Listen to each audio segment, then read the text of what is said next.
Tom Mills with the Biz Doc, looking at news from vtnews.ai. That's where I get my news. You should too. Go register. It's free, or get yourself a subscription and also use Ask VT News AI. The story I'm looking at right now is U.S. inflation climbs to 3% in January. Well, everybody's saying it's because of Trump tariffs. But if you dive in and read this, and it's more important that you know who's reporting the news rather than what's being reported, because then you can get balance.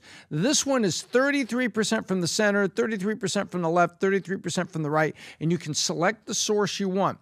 Was inflation up to 3% in January? It was.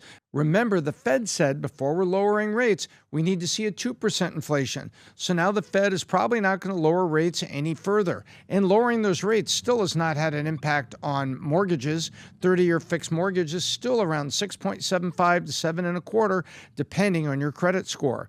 So what does this mean? This inflation data was taken before the election and during the election. And there's nothing to do with the tariffs. The tariffs haven't been enacted yet. You have announced tariffs, but the tariff has to be announced. It has to hit the products. Then people are paying the higher price. Then that shows up on the CPI and other government indexes. But it hasn't happened yet. This is a holdover from the bad policies of Biden. But now, going forward from here, Trump does own it. He's got to bring down the cost to you and me. Oil and gas is one easy area to do it, but the inflation has climbed a bit. You can read it right here.